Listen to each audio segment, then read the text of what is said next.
No, no, no. Life insurance is not an investment. Hello and welcome to the Durham Talents channel. My name is Jesse Durham. We're back for another episode of our Myths, Mysteries, and Misconceptions playlist where we're going to be covering just that. Myths or mysteries or some misconception that folks have around the infinite banking concept. Now, the ideal asset that we discuss here on the channel that you can privately own, that's the ideal asset for a banking entity, is a properly structured whole life policy with a mutual company that pays dividends. And so often out there in the conventional financial world, we are told many things erroneously, or again, misconceptions, myths, mysteries about whole life insurance. And one is that it's a misconception on top of a myth, where folks will say that whole life insurance is a bad investment. The Dave Ramseys, the Susie Ormans, whoever it happens to be, your brother-in-law, whoever it happens to be.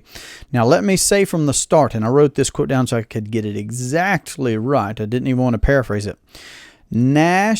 R. Nelson Nash says in his book, Becoming Your Own Banker, he says, this book is not about investments of any kind.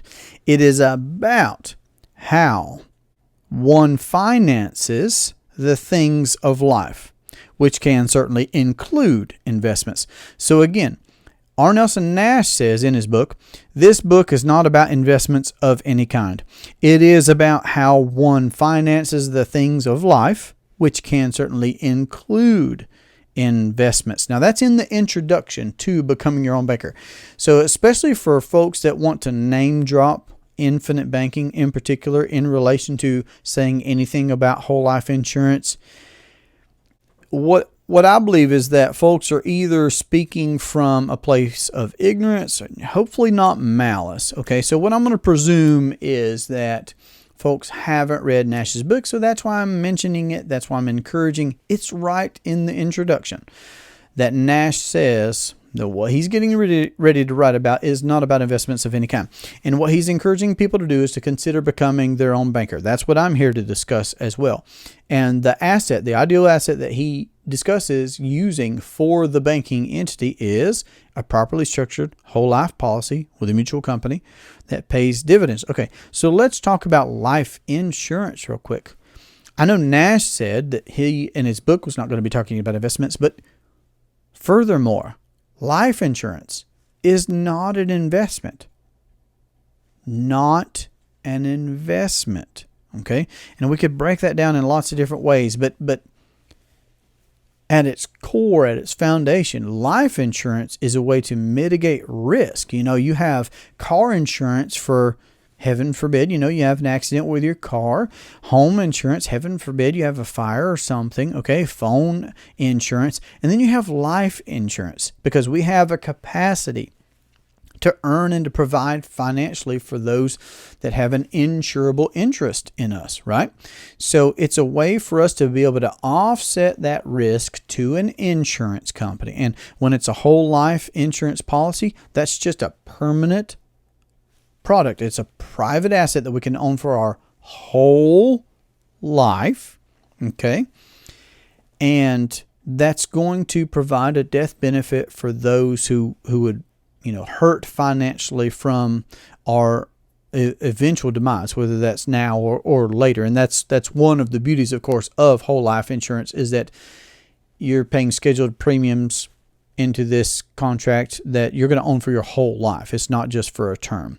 So Nash is not talking about investments of any kind. Life insurance is insurance for life. It's mitigating risk. So it's just a misconception, okay, that life insurance is an investment.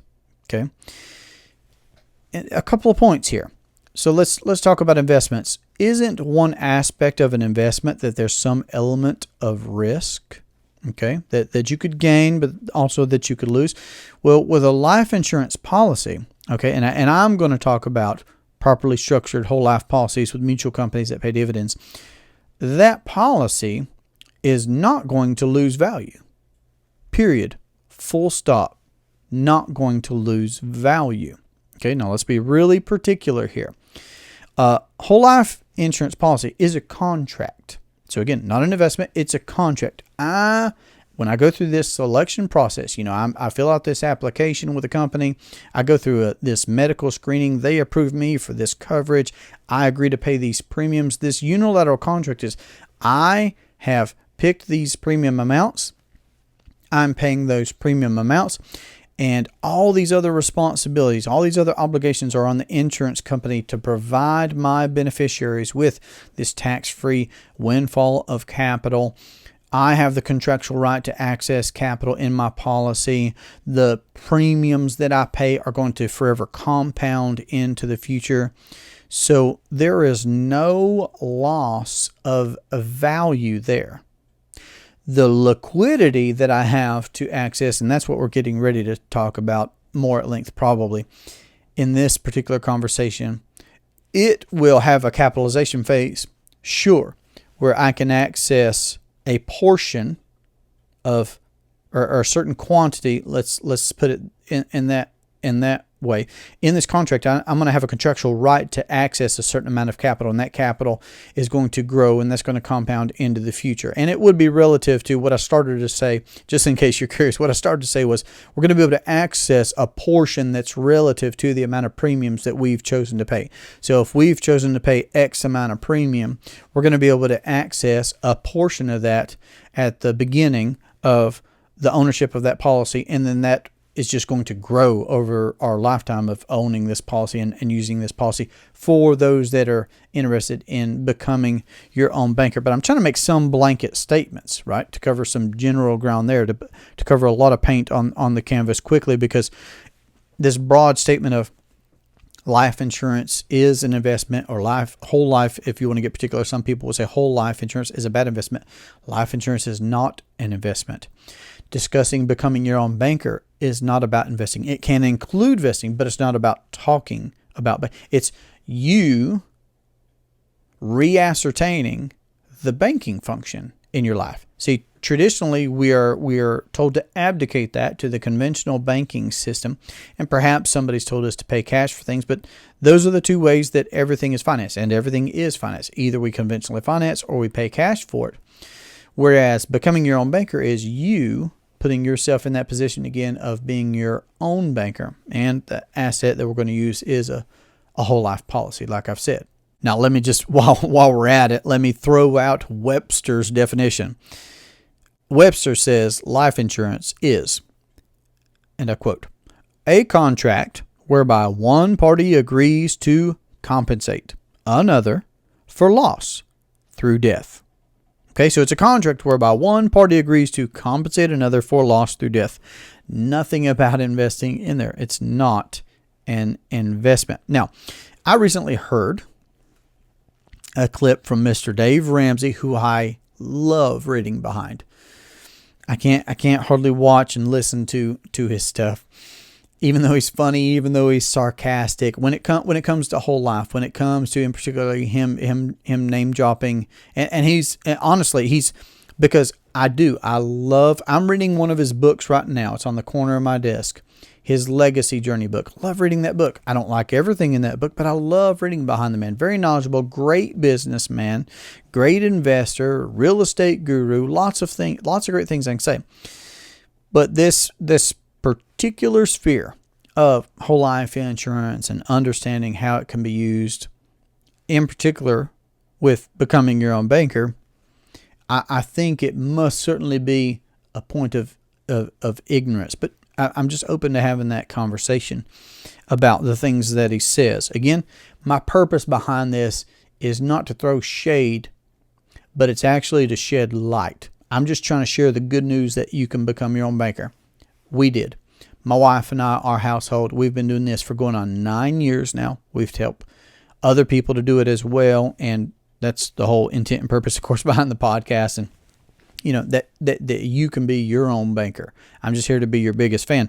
But something that I heard that was shared with me recently was where he was having a conversation with somebody who'd bought a whole life policy. They were asking him what to do according to his program and rules and the way he does things. And he said, you bought, all right, so I'm going to quote. He says, and I quote, you bought insurance, and it was a whole life policy, insurance, and an investment. And what Dave was trying to do was he was trying to discuss, well, you should be buying term and investing versus getting this whole life policy that has this cash value, because in getting a whole life policy, it's like you're buying death benefit plus an investment. And that's his word. Dave used the word investment. Whole life insurance is not an investment. Life insurance is not an investment. There are other types of life insurance. Life insurance is not an investment. I know that the dividend of products can be tied to the market. I don't do that. I don't tie my dividend to, I want that dividend to buy me paid up additional insurance. That's another myth that I'm glad I just thought of right now that we can clear up. So there are companies out there, great mutual life insurance companies, that will give you the option to tie your dividend to the market in the hopes of you gaining more. But of course you can lose it all. I just want my dividend. Give me my dividend. I'm going to buy paid up additional insurance with it that's going to compound and grow and scale my system even more, because dividends are not guaranteed. But again, we only do business and we only personally own policies with companies that have paid a dividend for well over 100 consecutive years. So a track record matters. Okay. And would I rather have the option? Sure. Nothing wrong with having the option to tie my dividend to the market, but I don't want to, and I don't encourage anybody to, because we're on the journey of becoming our own banker. If you want to do something in the market, do something in the market. Anyway, here we go. This is not investment advice either. Oh, this is so fun. But Dave said, and again, I quote, I'm going to repeat this, and I quote, you bought insurance and an investment. So he was talking about the cash value and he was talking about the death benefit. So what he's trying to say is that, well, you could have term insurance for a fraction of the cost, but because you've bought this whole life insurance policy, you've bought death benefit and an investment, which is erroneous. That is a misconception, if not downright malicious. And I don't know what Dave knows, and that's why I say it that way. And then he continues to say to that caller on his show that they only pay you the death benefit and they keep your money. They keep the cash value. I've covered that particularly on this channel already, but suffice it to say here and now, because it does bear repeating, the death benefit has a net representation today in the cash value. So the cash value of a policy is merely a net representation today of that future greater amount, which is the death benefit, the face value. They're one and the same depending on which point of a timeline you're gonna pick or choose. Because if it's at maturity, if it's at your graduation, whenever you pass, it's going to be the death benefit. It's going to be the face amount.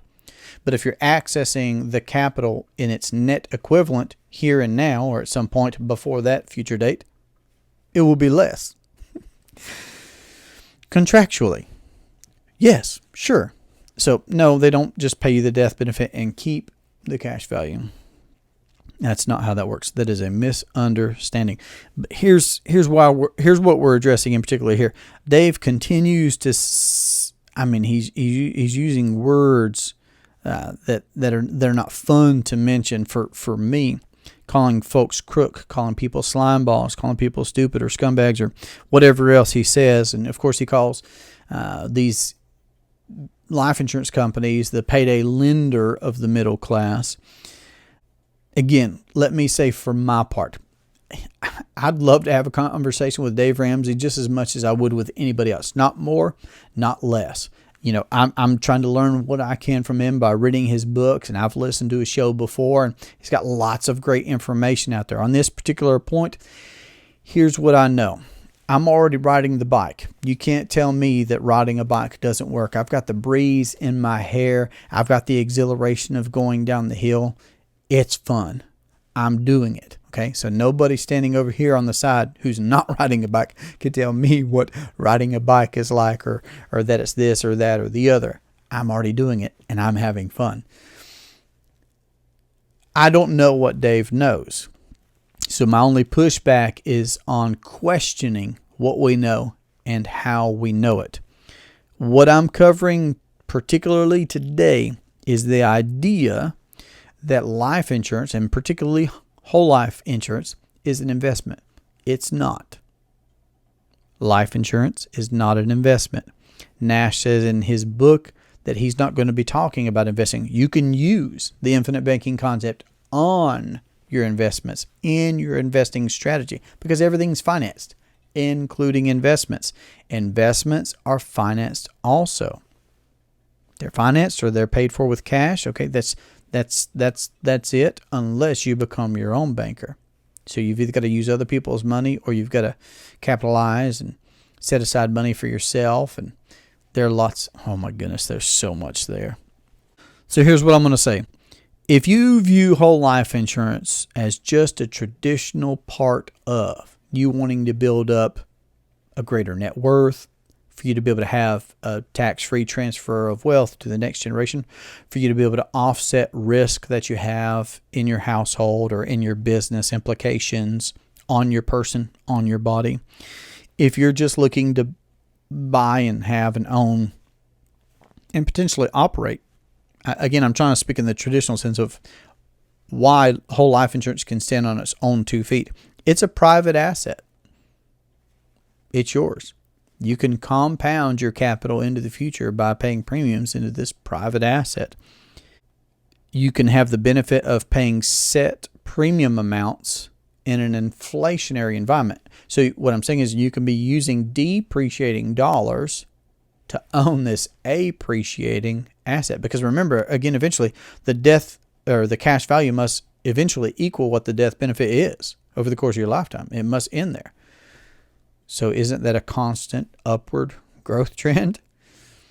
Ever increasing number. So again, just if you're looking to own this type of a private asset in the traditional sense, there's a lot of merit in that. But when you do wrap your mind around the opportunity and the potential profitability that you have in becoming your own banker and owning a system of these policies and what that can do for you, then of course it completely changes the game. So I hope that this has been helpful and insightful on giving some pushback, giving some perspective on the erroneous statement that life insurance, in particular whole life insurance, is an investment. It's just not so. But please let me know your feedback in the comment section below. If you'd like to have a conversation about how to implement the infinite banking concept into your household or your business or your investing, then don't hesitate to get in my calendar. Contact us. Look forward to that conversation. I hope you have a great day. Take care. No. Dave. Calm down. Life insurance. It's not an investment, okay? Does anybody else hear that rooster out there? Good grief, I'm trying to record a podcast here. We're going to have chicken and dumplings for supper. That's all I know. Okay. You know, I would actually say, if you can hear that rooster crowing out there, I mean, it's a really cocky thing for him to do, isn't it? To be crowing out there while I'm trying to record this podcast. Do you get it? I said, that's a real cocky thing for him to do. Cocky? He's a rooster. That's funny. I'm just trying to strut my humor in front of you. I did my best. It was a spur of the moment joke. That's good. That's all these rooster jokes, dad jokes that are rooster jokes that are dad jokes. That's what it is. What else we got? No, that's good. That's enough, right?